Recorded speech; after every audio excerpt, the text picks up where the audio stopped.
शौनक उवाच शौनक उवाच कस्य हेतुर्निजग्राह कस्य हेतुर्निजग्राह विजये नृपः विजये नृपः देवचीन दृक्षुद्रा निदेवचिन्नदृक्षुद्र देवचीन दृक्षुद्रको असौ गाम्यः पदाहनत् अशोकाम्यपदाहनत् तत्कथ्यतां महाभागा यदि कृष्ण कथाश्रयम् यदि कृष्ण तथाश्रयम्। शौनक उवाच शौनक ऋषि ने कहा कस्य किस हेतु कारण से निग्रह निजग्राह पर्याप्त दंड दे दिया कलियुग के स्वामी को द्विजये अपनी विश्व यात्रा के समय नृपः राजा निर्देव राजसी व्यक्ति चिन्नद्रक के समान सज्ज हुआ शूद्र में भी अधम असो वह गाय को यह जो पदाहनता लात से मारा तथा वह सब कथ्यता कृपा करके कहो महाभाग हे परम भाग्यशाली यदि फिर भी कृष्ण विषयक कथा आश्रयम उनकी कथाओं से संबंधित अनुवाद और तात्पर्यदर्शी भक्ति वेदांत स्वामी श्रील प्रभुपाद द्वारा। शौनक ऋषि ने पूछा महाराज परीक्षित ने उससे केवल दंड क्यों दिया जबकि वह शूद्र में अधम था। उसने राजा का वेश बना रखा था तथा गाय पर पाद प्रहार किया था। वे सब घटनाएं यदि भगवान कृष्ण की कथा से संबंधित हो तो कृपया इनका वर्णन करें। तात्पर्य शौनक तथा ऋषिगण यह सुनकर विस्मित थे कि पुण्यात्मा महाराज परीक्षित ने अपराधी को केवल दंडित ही क्यों किया, उसे मार क्यों नहीं डाला।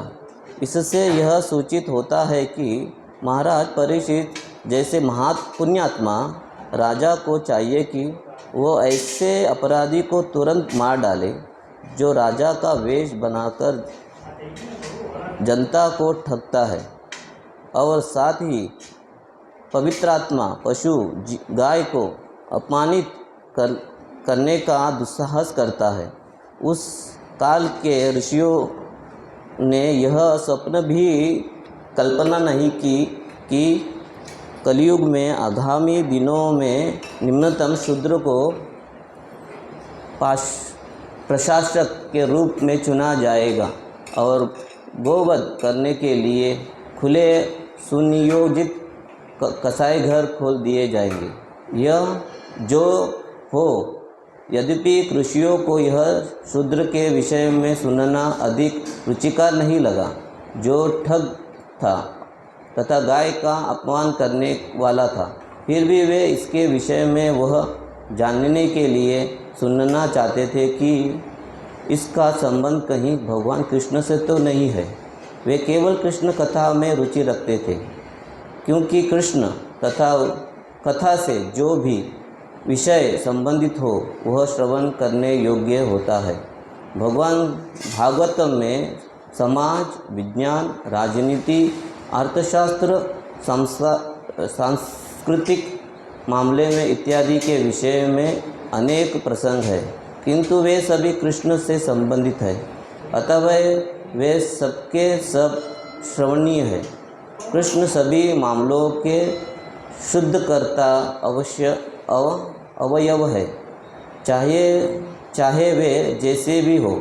इस संसार में हर वस्तु प्रकृति के 3 गुणों से उत्पन्न होने के कारण अशुद्ध है, किंतु कृष्ण शुद्ध कर्ता तत्व है। ओम अज्ञानतिमिरन्धस्य ज्ञानाञ्जनशलाकाय चक्षुरुन्मिलितं येन तस्मै श्रीगुरुवे नमः। नमः ओम विष्णुपादाय कृष्णपृष्ठाय भूतले श्रीमते भक्तिविकासस्वामिनिति नामिने। नमः ओम विष्णुपादाय कृष्णपृष्ठाय भूतले श्रीमते भक्तिवेदान्तस्वामिनिति नामिने। नमस्ते सारस्वते देवे गौरवाणी प्रचारिणे निर्विशेष शून्यवादी पाश्चात्य देशतारिणे। जय श्री कृष्ण चैतन्य प्रभु नित्यानंद श्री अद्वैत गदाधर शिवासादि गौर भक्तवृंदा। हरे कृष्णा कृष्ण कृष्ण हरे हरे, हरे राम राम राम हरे हरे।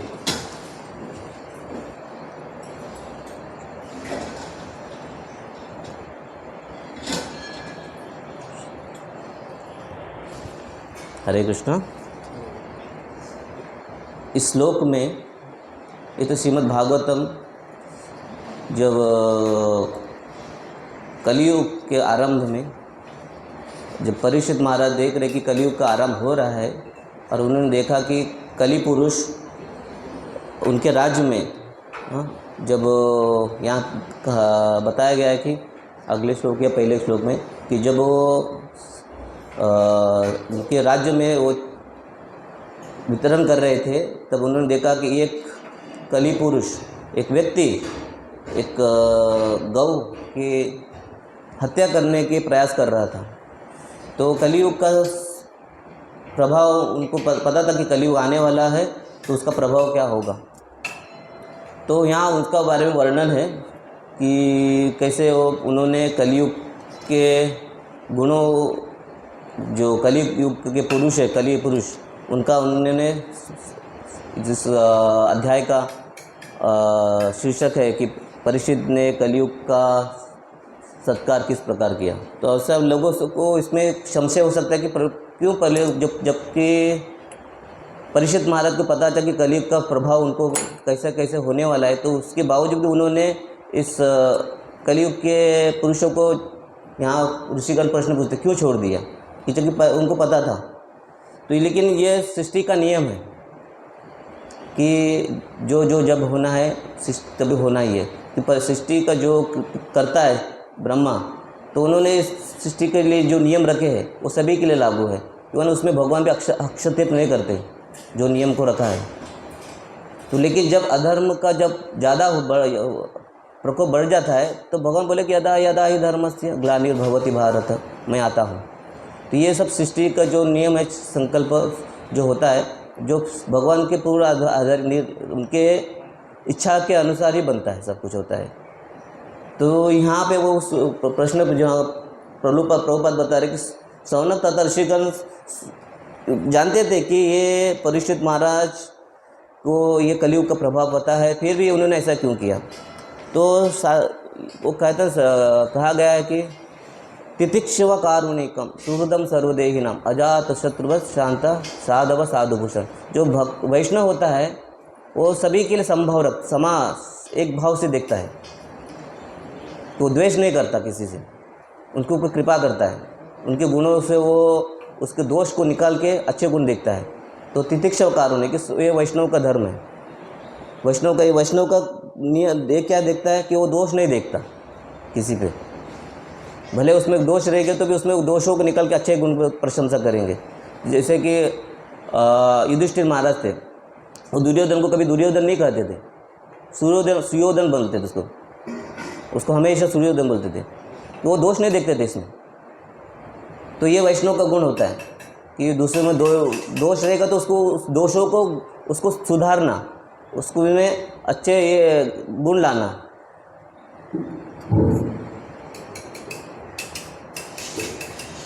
तो ये वैष्णव का गुण होता है।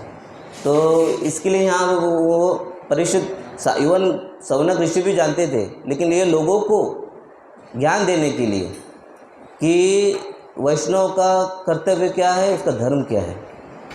हाँ, तो वैष्णव ये है कि यद्यत आचरति श्रेष्ठ तत्तत् एव इतरो जन। अब वैष्णव अच्छा संस्कार अच्छा बर्ताव नहीं करे तो इतरे जना वो दूसरे लोग उसका पालन नहीं कर पाएंगे। लेकिन इसका मतलब ये भी नहीं यहाँ भी बताया कि उन्होंने दंडित नहीं किया, उन्होंने दंड दिया, लेकिन बोला कि ऐसा उनको क्षमा भी दंड करके क्षमा भी किया कि बोले तुम ऐसा मत करो। तो उन्होंने कहा कि तुम्हारे राज्य में तो ये 4 नियम, जैसे बोला कि अत्र पाप चतुर्विधा, हाँ, मांस मच्छी खाना, जुआ खेलना, अवैध श्री करना और शराब पीना, नशा करना, ये 4 संसार के बड़े पाप है। अत्र पाप चतुर्विधा। तो ये परीक्षित महाराज के राज्य में ये नहीं होता था। तो कली पुरुष ने कहा ये तो होगा नहीं, तो मेरा तो कलयुग का आरंभ है, आने वाला है, तो मुझे इसमें स्थान चाहिए, तो ये तो आपके राज्य में होगा नहीं। तो उन्होंने कहा फिर मुझे एक स्थान दीजिए जो आपका उस राज्य में वास करो और मैं कलयुग के आरंभ में मैं इसका आगे उसका कंटिन्यूशन करूँ, आगे प्रारंभ करके चलो। तो उन्होंने कहा सोने पे आप जाइए। तो उन्होंने दया की। तो इसके लिए सोने को कली पुरुष कहा गया है। सोना जब भी यूज़ करो तो भगवान को अर्पण किए बगैर पहनेंगे तो उसका बुद्धि भ्रष्ट हो जाएगा। तो इसके लिए कलियुग में तो ये परीक्षित महाराज का ये बोलो ना, आप जो कहते हैं कि उनको दंडित क्यों नहीं किया, हाँ, उनको मार क्यों नहीं डाला, खाली दंडित किया, मार क्यों नहीं डाला। तो कली पुरुष ऐसा नहीं कि मारा जा सकता है, कली का प्रभाव है, कली का वो दिखाएगा ही।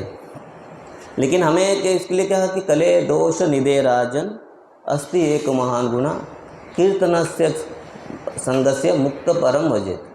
आपको कलियुग का दोष से प्रभाव से निकलना है तो कहाँ के भागवत में कहा कि मुक्त संग परम भजेत। आप जिस परम पुरुष कृष्ण का संग करो तो उसका प्रभाव आपके कलियुग में आपको पड़ेगा नहीं। इसके लिए हरे नाम ही केवल, भगवान का नाम और उसके उनके रूप में कोई अंतर नहीं, अभिन्नत्वा नाम नामिन।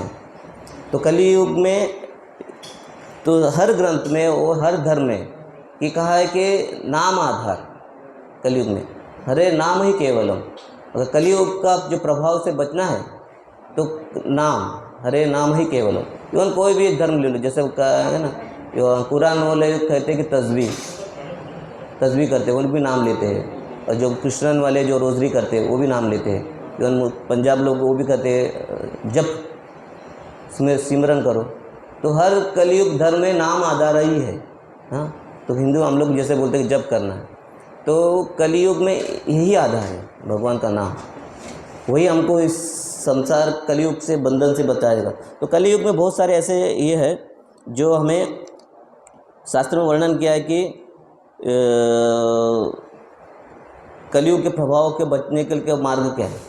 तो श्रीमद् भागवत इसीलिए प्रकट हुआ जब परीक्षित महाराज आगे जो वर्णन होता है कि उन्हें इस आगे का होता है कि उन्होंने कैसे उनको ये भगवत ज्ञान का प्राप्त हुआ। जब वो इस घटना के बाद जब आते हैं तो वो जो उनको प्यास लगती है तो उससे उनके सर पे मुकुट था ना, तो कली ने उसके सर पे वास करके उनका थोड़ा बुद्धि भ्रष्ट हो गया। उन्होंने सिंह ऋषि का उन्होंने अपराध किया, उन्होंने मरा हुआ सांप उनके गले में डाला। तो कली का प्रभाव ऐसे होता है। तो उस प्रकार उसके बाद उनको जो श्राप मिला उनके ब्राह्मण पुत्र से कि आप एक ऋषि का अपराध किया तो आपको श्राप मिलता है कि आप उन्होंने 7 दिन के बाद आपकी मृत्यु हो जाएगी। तो जब परीक्षित महाराज को पता चला कि ब्राह्मण ऋषि ने मुझे श्राप दिया है तो उन्होंने विरोध नहीं किया, उन्होंने उसको अच्छी तरह स्वीकार किया कि ये मेरे लिए भगवान का कुछ कृपा है, हाँ, मेरे लिए कुछ मार्ग है। तो उस चिंता में जब जा रहे थे सब, उन्होंने राज भी त्याग के अपने गंगा तट पे जब बैठे थे सोच रहे थे, तब सब ऋषियों ने उनको मार्ग दर्शन बताया कि आप इस कथा को, भागवतम कथा को सुख अपने पर इनके पुत्र सुखदेव गोस्वामी के पुत्र सुखदेव गोस्वामी जी, उनसे सुनिए। तो ये श्रीमद् भागवतम उनकी वजह से प्रकट कलयुग के लिए आया है, वह निमित्त है। और यहाँ उनका जो उद्धारता है ना, वो युधिष्ठिर के भी से कंपेयर किया गया है। युधिष्ठिर भी उन जो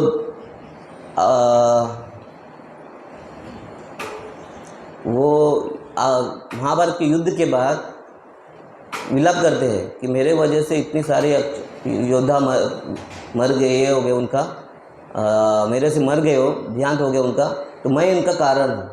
तो विलाप करते तो कृष्ण ने उनको बताया कि ये निमित्त है।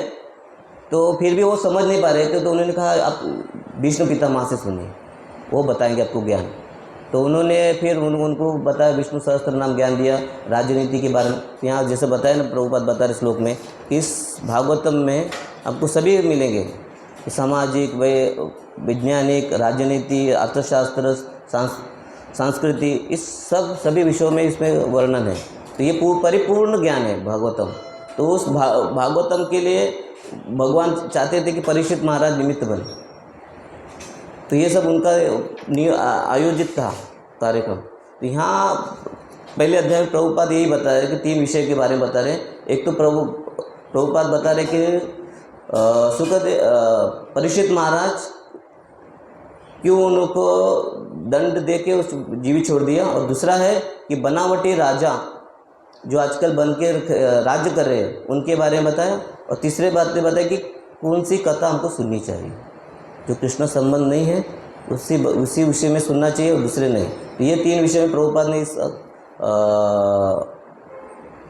तात्पर्य में बता रहे। तो पहला ऐसे उन्होंने यही शुरुआत की कि कैसे ऋषि मुनियों ने उनके प्रशंसा की। वो महात्मा परीक्षित महाराज पुण्यात्मा थे वो, क्योंकि जब उत्तरा के गर्भ में थे, अश्वत्थामा ने ब्रह्मास्त्र छोड़ा उनके वध के लिए, वंश को नाश करने के लिए, तो भगवान स्वयं उनकी रक्षा की गर्भ में जाके परमात्मा के रूप में। तो परीक्षित महाराज इसलिए पुण्य आत्मा है, और उनके अंदर जो गुण थे वो भगवान स्वयं उनकी रक्षा करने के अंदर, अच्छा वो पैदाइश ही, मतलब उन्होंने उनकी जो महानता गुण, वैष्णव गुण, वो सब उनको ऐसा नहीं कि सिखाया गया, वो भगवान की संपत्ति से उनके अंदर ज्ञान था। इसलिए उनको यहाँ बताया गया कि वो पहले से ही वो शुद्ध भक्त थे। और यहाँ पे आगे बता रहे कि कलयुग के बारे में कि शूद्र लोगों को ये शासक बनाए जाएंगे। तो कलो शूद्र संभवात, जन्म ना जाए थे शूद्र, या कलयुग में सभी शूद्र होंगे। और संस्कारात भवे दूजा, अगर जब तक कलयुग में संस्कार का प्रभाव नहीं पड़ेगा उसका चरित्र शुद्ध नहीं होगा। इसमें एक वर्णन आता है पुराणों में, कश्यप मुनि के 3 पत्नियां थी, दिति, अदिति और वनु, धनु या वनु के नाम पर। तो लेकिन जब अदिति के जो 3 पुत्र हुए वो देवता कहलाए, और दिति के पुत्र जो रावण राक्षस पैदा हो गए, हिरण्यकश्यपु, और दैत्य असुर पैदा हुए, और धनु के भी पुत्र ये पैदा हो गए, हयग्रीव, वो पैदा हुए, असुर थे। तो कश्यप मुनि यहाँ बताते हैं कि वहाँ पूछते हैं कि पिता तो साहब ये कश्यप मुनि ऋषि है, तो अदिति के पुत्र क्यों देवता बने और उनके पुत्र क्यों असुर बने? तो वहाँ वो बताते हैं कि ये संस्कार ही उनका कारण है। जब तक माता तो आदो माता से ही बच्चे को संस्कार आता है। तो यहाँ भगवान बताते हैं कि माता इसके लिए स्त्रियों को कितना सम्मान देना चाहता है कि ये बताया कि यत्र नारीस्तु पूजन्ते रमन्ते तत्र देवता, कि नारियों को इतना सम्मान देना चाहिए, सत्कार देना चाहिए, क्योंकि उनके अंदर से जो पुत्र पैदा होंगे, संतान पैदा होंगे, वही माता है जो जिसमें अच्छे गुण हो, चरित्र अच्छे हो, तो वही बच्चे को संस्कार अच्छा दे सकते हैं। तो यहाँ उस पुराण में वर्णन है कि जहाँ नारी का सम्मान है वहीं उस देश का कल्याण तथा आदर्श पैदा होता है। अगर स्त्री के अंदर आदर्श नहीं पैदा हो, वो श्रेष्ठ नहीं कहलाएगी। श्रेष्ठता क्या है? स्त्री में श्रेष्ठता यानी वो उनके अंदर दो गुण हैं। एक तो पत्नी बनती है, पत्नी बनने के बाद माँ बनती है। तो पति धर्म जो निभाने से उसके अंदर जो पवित्रता आती है, और दूसरा मातृत्व का धर्म निभाने से उसके अंदर जो चरित्र जो बनता है, उससे ही संस्कार बनता है। तो इसके लिए शास्त्र में कहा कि संस्कारात् भवेत् द्विजा। संस्कार मतलब संस्कार से ही द्विजा बनता है। तो जन्म जाए तो शुद्ध है सब लोग। तो माता इसके लिए कहा गया कि आदो माता। तो माता के लिए इसके लिए स्त्री के लिए बहुत ही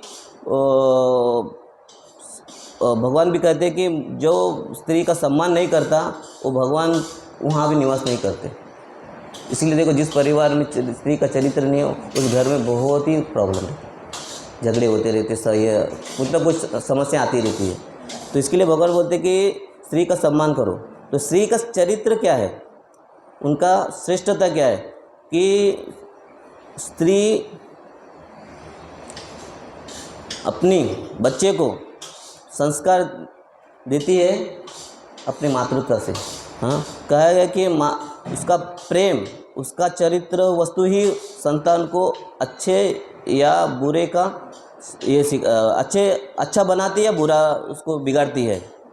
और उसको शिक्षा क्या देती है? संस्कार में क्या है? संस्कार है तो अच्छा शिक्षा, अच्छे विचार, आचार, अच्छाई बुराई की पहचान, जीवन जीने का ढंग,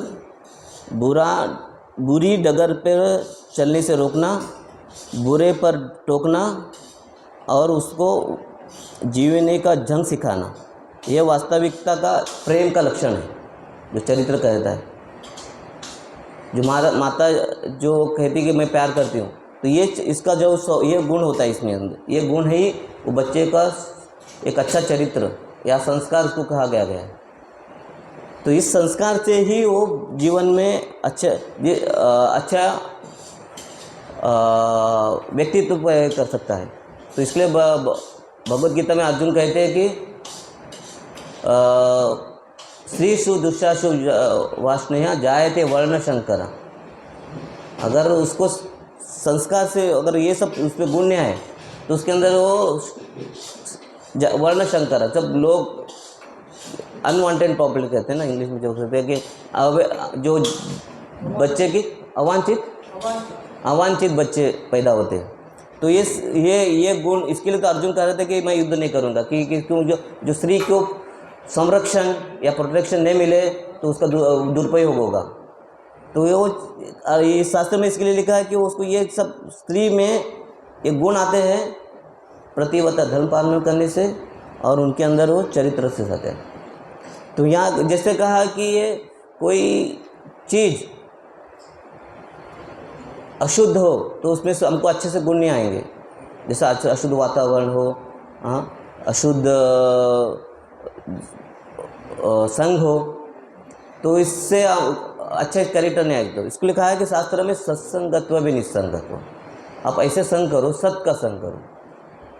सत्संगत्व व निस्संगत्व, निस्संगत्व व निर्मोहत्व, निर्मोहत्व व निश्चलतत्व, निश्चलतत्व जीवन मुक्ति।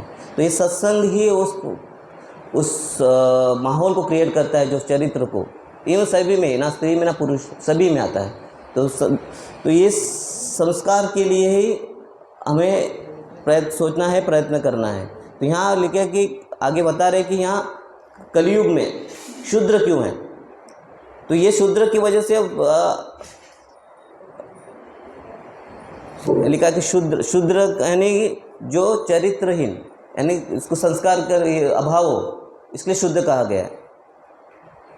तो यहाँ आगे बोलते कि शूद्र लोग यहाँ पे कलयुग में तो संस्कार छूट जाएगा, सब है ही नहीं, होगा नहीं आगे। तो ये राज्य जो आगे प्रभुपाद बताते कि जो राज्य है, जो राजा बनेंगे, जो असुर के स्वभाव में राजा का वेश बनकर लोगों को और तथा गाय को हत्या करे। अभी तो यही हो रहा है, जो राजा है जो ये जो संस्कार, बिना संस्कार के लोग सब राजा बने हैं कलयुग में, तो ये क्या करेंगे यहाँ पे, जो लोगों का हित सो नहीं सोचेंगे, अपना ही हित के बारे में सोचेंगे, अपने भलाई के बारे में। स्वार्थ, जहाँ स्वार्थ है वहाँ धर्म नहीं होता, क्योंकि सब स्वार्थी है, अपने बारे में सोचते अपने। तो वहाँ जहाँ स्वार्थ है वहाँ धर्म नहीं है। तो इसके लिए युधिष्ठिर के पिता पांडु और धृतराष्ट्र में यही अंतर था। धृतराष्ट्र अपने पुत्र के मोह में थे, वो दुर्योधन को अपना राज्य सिंहासन देना चाहते थे। ये नहीं दिखाना चाहते थे कि ये युधिष्ठिर इसमें अच्छा गुण है, इसको राजा बनाना, लेकिन उनमें स्वार्थ था, इसलिए वो धर्म के पालन नहीं कर पाते थे। और कृष्ण चाहते थे कि जो युधिष्ठिर महाराज है वो धर्मनिष्ठ है, उसको राजा बनाना है। तो इसके लिए भगवान चाहते थे कि युधिष्ठिर को राजा बनाए। तो यहाँ जो कलयुग में यही है, कलयुग का कले दोष नहीं दे रहा है, कलयुग में दोष से भरा हुआ है। तो इसमें एक दोष में आपको दिखाई जाएगा। तो लेकिन कृष्ण से मुक्त संग परम उदित, तो कृष्ण का हम लोग जो संग करने, जो प्रभुपाद ने जो मूवमेंट बना है कृष्ण भावना संग, तो इससे हमको वो गुण लाना है जो महाराज परीक्षित, युधिष्ठिर महाराज राम राज्य कहते थे। वो गुण लाने के लिए ही हमको ये भागवतम, श्रीमद् भागवतम का जो विषय है वो हमें, ऐसे तो यहाँ लिखा है कि ये सामाजिक के बारे में लिखा, सामाजिक, वैज्ञानिक, राजनीतिक, आर्थिक, लेकिन ये मुख्य नहीं है। ये तो समाज को चलने के लिए है, लेकिन भक्तों के लिए है, अलग विषय है। 10 विषय बताया गया भागवतम का। अत्र सर्गो विसर्गस्य स्थानं पोषण ऊतया मन्वंतरे ईशानुकता मुक्ति। तो ये 10 विषय वैष्णव के लिए, भक्तों के लिए है। क्या है, हमको भगवान की मुक्ति के बारे में, हाँ विरोध। तो ये 10 विषय भगवान के भक्ति वैष्णव के लिए, और ये सब सामाजिक लोगों के, जो कर्मी लोगों के लिए, कि ये इतना एटलीस्ट ये सब पालन करने से उनको समाज अच्छे तरह व्यवहार चलेगा। क्योंकि इसमें सभी विषय है, सामाजिक है, वैज्ञानिक है, राजनीतिक कैसे चलना है, अर्थ का विषय है। लेकिन भक्त एक विषय हम लोग भक्त नहीं लेते, ये विषय भक्त लेते हैं कि ईशानुकथा। तो यहाँ लास्ट को बोलते हैं ना ऋषिगण, अगर ये कृष्ण संबंध है तो आगे मुझे बताइए। तो भक्त ये गण ले लेते हैं इसमें से, भागवतम से, कि इसमें ईशानुकथा है और ये हमारे लिए जीवन के लिए कितना मधुर है। तो भगवान गोपियाँ कहते हैं कि तवा कथा अमृतम तप्त जीवनम कवि बीड़ितम कल्मशनाशनम। तो कली का नाश करने के लिए भागवतम का अवतार हुआ है। तो इसीलिए चैतन्य महाप्रभु कली काल में है। अगर देखा जाएगा तो जो गुण भगवान में चैतन्य महाप्रभु थे, वही गुण परीक्षित महाराज में थे। कलियुग में चैतन्य महाप्रभु अवतार लिए, हाँ, पतित पावन हेतु तवा अवतार। कलियुग में सभी शूद्र है, अगर सबको मारेंगे तो बचेगा क्या है। तो परीक्षित महाराज जानते थे ऐसे कि कलियुग आने वाला है, तो उसको मारो तो कलियुग का आगे कैसे चलेगा। उन्होंने दया की, तो इसलिए चैतन्य महाप्रभु भी दया की, तवा अवतार पतित पावन हेतु, तो दया करो मोरे। तो हम लोग के लिए दया करने के लिए प्रतीत प्रभु है कि कैसे कलियुग का हम संघर्ष कर सकते हैं। जैसा उदाहरण गया कि जो कमल है कीचड़ में ही उगता है, लेकिन कीचड़ का एक बूंद भी उसको पत्ते पे आने देता नहीं, और आएगा तो चिपकता भी नहीं। तो इस कलियुग में कले दोष नहीं दे राजन, यहाँ दोष ही दोष है। यहाँ एक दूसरे को दोष देखना, निंदा करना, खासकर हम लोग एक दूसरे के इच्छा द्वेष समुत्वेन, हम लोग पैदा हुए इच्छा द्वेष से, भगवान को छोड़ के इधर आए, तो अंदर हमारे में ये गुण भरा हुआ है, इच्छा, और अपनी इच्छा पूरी नहीं हो, इच्छा के अनुसार चले नहीं तो उसके ऊपर द्वेष करना, उसकी ईर्ष्या करना, निंदा करना, ये हमारा जो गुण है। तो इस गुण को नाश करने के लिए, हाँ, तो प्रभु चैतन्य महाप्रभु आए थे, बोले कि हरे नाम हरे नाम हरे नाम, और वैष्णव आचार पालन करना है। हाँ, वैष्णव आचार पालन करने से ही ये 2 गुण जा सकते हैं, जो हमारे इच्छा और द्वेष। तो ये हमारे प्रभुपाद जी चाहते हैं कि इच्छा द्वेष क्यों, हम लोग भौतिक आस्था में शरीर के स्तर पे है, तो ये प्रार्थना करना है कि हम शरीर के स्तर पे, इस शरीर के स्तर से निकलना है। क्या है, प्रभुपाद बोलते थे कि we are not this body, हम शरीर नहीं, हम आत्मा है। ये हमेशा बोलते रहना है हमको। जब बोलते रहेंगे तो एक दिन ऐसा मन में आ जाएगा कि दूसरे को क्यों निंदा करना, अपने हमको निंदा करे। इस विदुर नीति में एक अच्छा सा वर्णन है। जब महाभारत में जब धृतराष्ट्र हमेशा, उनको पता वो गलत कर रहे हैं और हमेशा दुविधा में पड़ते थे। जब दुर्योधन कुछ बोलता तो वो सोचता था कि करूँ कि नहीं करूँ, तो विदुर को बुलाते थे और विदुर हमेशा जब भी बोलते तो पांडवों के पक्ष में ही बोलते थे और उसको गुस्सा करके वो हमेशा डांट देते थे। तुम हमेशा मेरी गलती बोलते हो, बात करो, मेरे पुत्र से दोष करते हो, हाँ, और पांडवों के पक्ष हमेशा लेते हो, तो हमेशा उसके दोष करते थे। लेकिन जब वो बताते थे कि मैं धर्म का पालन करता हूँ, मैं धर्म के बारे में बताता हूँ, आपको मैं बता रहा हूँ कि युधिष्ठिर सर्वगुण संपन्न है और दुर्योधन में कोई गुण नहीं है। उसको आप मोह त्याग दो तो आपको सब पता चलेगा। तो लेकिन जब भी हाँ बोलते हाँ मैं सब सुन लूँगा, मैं कर लूँगा, जब दुर्योधन आता तो फिर कुछ वो उल्टा पुल्टा बोल देता था, इसको मारेंगे, उसको कैसे कर प्लान करते थे, फिर उसको सम्मति देता था, अच्छा ठीक है उसको मारने का प्लान करो। तो ये है मोह, सबसे बड़ा अटैचमेंट ही है। जब तक अटैचमेंट रहोगे ऐसे आपके अंदर दोष दिखाई देंगे। तो प्रभुपाद इसलिए चाहते हैं कि we are not this body, कि हम शरीर नहीं है, आत्मा है। तो अटैचमेंट सब धीरे धीरे कम होगा, दोष भी कम होगा। तो सर्वदम सर्वदेहिना, तो आप हमेशा हम लोग में ये प्रभुपाद ये चाहते हैं कि ये गुण हम लोग का है, सब में अपना है, कि हम लोग एक दूसरे की। वैष्णव में सबसे बड़ा प्रॉब्लम है निंदा। भगवान 4 अपराध भी तोड़ोगे तो माफ़ कर देंगे, लेकिन वैष्णव अपराध भगवान बिल्कुल सहन नहीं करते, तो उसका पतन होने में समय नहीं लगता है। तो अम्बरीश महाराज का वो है, अम्बरीश महाराज तो कितने सारे पाप किए, पाप मतलब उनको ये किए, लेकिन जब उन्होंने पाप नहीं किए, उन्होंने मतलब ऐसे बहुत गुस्सा करते थे हमेशा किसी न किसी को, तो भगवान उसको कभी दंडित नहीं किए। लेकिन जब उन्होंने अम्बरीश महाराज की निंदा की तो भगवान छोड़े नहीं उनको। तो भले ब्रह्मलोक से लेके वैकुंठ तक गए, बोले मैं तो कुछ नहीं, अहम भक्त पराधीन हूँ, मैं भक्त के पराधीन हूँ। वो आपने मेरे वैष्णव अपराध किया, वैष्णव की निंदा की, आप उनकी शरण में जाओ, उनसे माफ़ी मांगो। तो भगवान निंदा नहीं सह करते वैष्णव की, भले वो भक्त, भले अपराध पाप करे कुछ ना कुछ, 4 नियम में से कुछ भी पाप एक नियम तोड़े गलती से भी। प्रभुपाद बोलते थे हाँ, तो जैसा स्विच फैन ऑफ करने पे घूमता है, तो हमारे में कुछ गलती ये है, जो बुरा आदतें है, हैबिट्स, वो जाती नहीं जल्दी। तो उसकी वजह से हम लोग अपराध कुछ पाप कर बैठते हैं। तो इंटॉक्सिकेशन है, इलिसिट सेक्स से वो करता है, हाँ, तो जाती नहीं। तो मोस्टली प्रभुपाद के समय पे थे फॉरेनर, तो ये थे हिप्पीज थे, गांजा पीते थे, इलिसिट करते थे, तो उसमें उनमें कुछ गुण थे। प्रभुपाद कभी उनकी निंदा नहीं की, बोला कि आज नहीं तो कल ये हो जाए, बदल जाएंगे। तो ऐसा श्याम सुंदर प्रभु कितने बार उनको गलती करते थे, प्रभुपाद ने उनको हमेशा माफ़ कर दिया। तो बोले कि आज नहीं तो बदल जाएगा। तो इवन भगवान भी ऐसे पाप को क्षमा करेंगे लेकिन अपराध को नहीं करते। तो चैतन्य महाप्रभु बोले कि अपराध होए हाथी मत हो, हाथी मत दस।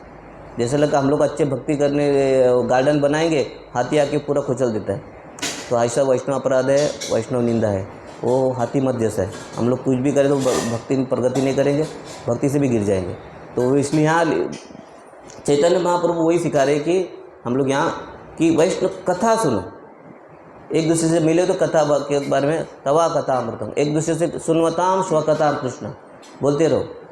और कहते हैं कि सतांग प्रसंगात मम वीर, सतांग प्रसंग, एक जो मिले तो सतांग भगवान की कथाएँ, जो बीच में कृष्ण है वहाँ निंदा कभी नहीं होगी।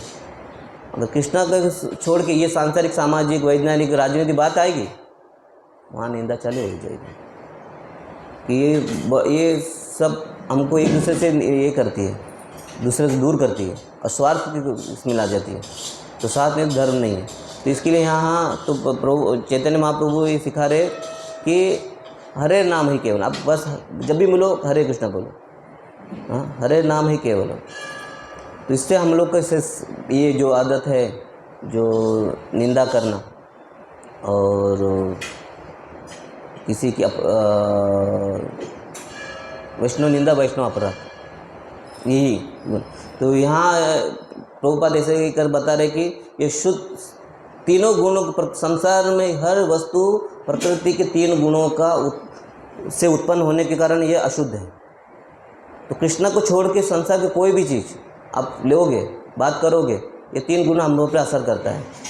हाँ, तथा रजोस्तमो भाव काम लोभ दया से। हाँ,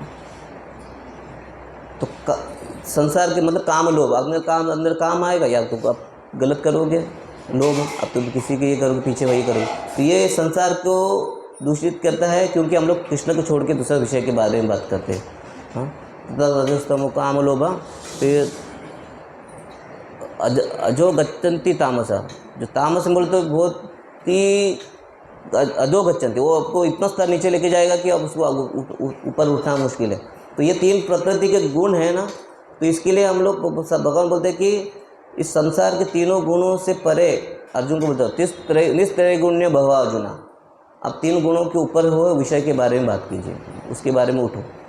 तो ये भगवान के खरी कथा है ना। किंतु कृष्णा शुद्ध करता तत्व है, यानी शुद्ध, वो परिशुद्ध भाव, वासुदेव सत्व में। तो इस भौतिक संसार की वस्तु उसको असर नहीं करती, हमारे जो गुण है वो बदल जाते हैं। तो इस प्रकार यहाँ प्रभुपाद हमारे इस श्लोक के तात्पर्य ऐसे बता रहे हैं कि एक गुण जो 3 अलग अलग है। तो यहाँ पे विराम करना। हरे कृष्णा। कुछ कमेंट करना है तो, सही करना है तो बता सकते हैं।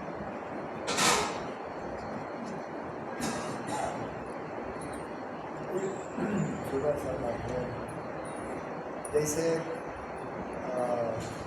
भरत परीक्षित श्रृंगी आश्रम में गए तो उनके सर पे मुगट था, तो प्रभुपाद ऐसा नहीं कहीं से बताया कि सुवर्ण था इसलिए उनकी मतिगत हुई।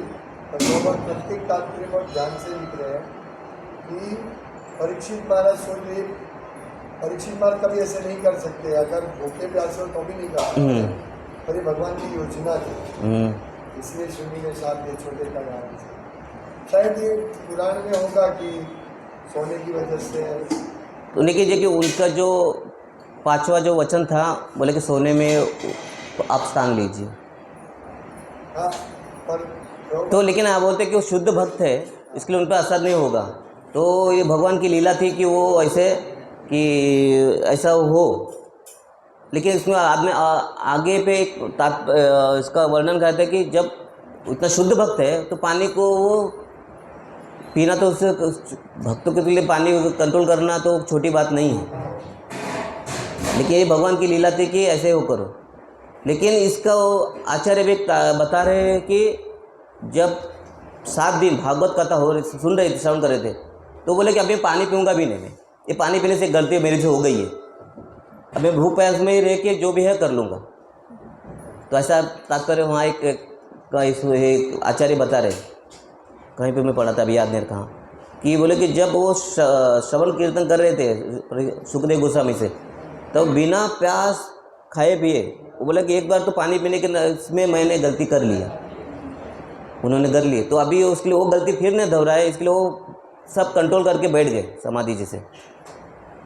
तो ऐसा कुछ वर्णन ऐसा बताते। तो वहाँ ऐसा बताया कि वो गलती किया मैंने पानी पी के, तो मतलब उन्होंने वहाँ ऐसा लीला ही है, तो समझना बहुत मुश्किल है भगवान की लीला कहाँ करे, भगवान क्या चाहते हैं किसी तो पता नहीं। तो इसके लिए हम लोग एकदम एग्जैक्टली ऐसा बोल नहीं सकते कि ये ऐसा ही है करके। बट ऐसा साधारण देखा जाए तो बोले कि जब उन्होंने कहा कि 5वां स्थान आप सोने में ले, उसके बाद ये घटना घटी। वो गए, फिर पानी पीने गए, फिर वहाँ ऋषि ने उसको सम्मान नहीं किया, जबकि वो ऋषि को तो बहुत सब घर पे आए तो सबको एक सम्मान करते, उनको पता है कि ऐसा करना नहीं चाहिए। तो लोग ऐसा, उसका वर्णन है कि वो उनके मुकुट के होने की वजह से उनका थोड़ा सा एक पल के लिए कारण निमित्त मात्र कुछ कारण होना चाहिए कुछ घटने के लिए, तो ऐसा वहाँ बताया जाता है कि ऐसा था उधर, ये है इसकी वजह से। लेकिन वो शुद्ध भक्त है, पहले से यहाँ बताया ना कि भगवान उनके वो साक्षात्कार उन्होंने गर्भ से ही किया था, तो इसका नाम उनका परीक्षित पड़ा। परीक्षित बोले तो उनको जो भगवान को ढूंढ रहे थे, जिसने मेरी रक्षा की गर्भ में, वो कहाँ है, कौन है? तो परीक्षित का मतलब यही है।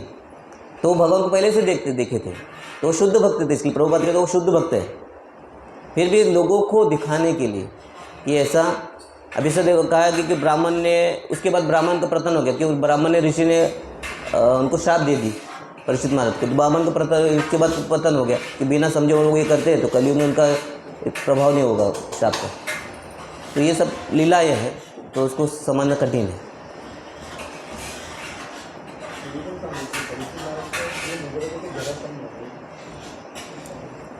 क्या थे? परीक्षित महाराज का जो मुनि था तो वैसे मैंने सुना वो जरासंध का था, तो जरासंध का था, वो नहीं सुन रहे। महाभारत में, भागवत में नहीं लिखा है, लेकिन ऐसा यार महाभारत में भी नहीं सुना। भागवत में नहीं। भगवान चाहते थे कि उनको उद्धार हो, समय आ गया था, कलयुग आ रहा था, तो उनको फिर से ले जाना था और भागवतम को लाना था। तो उसकी ये सब भगवान की लीला, ये प्लानिंग की, कलयुग के आरंभ में ऐसा हो। श्रीमद् ग्रंथराज श्रीमद् भागवतम की, श्रील प्रभुपाद की।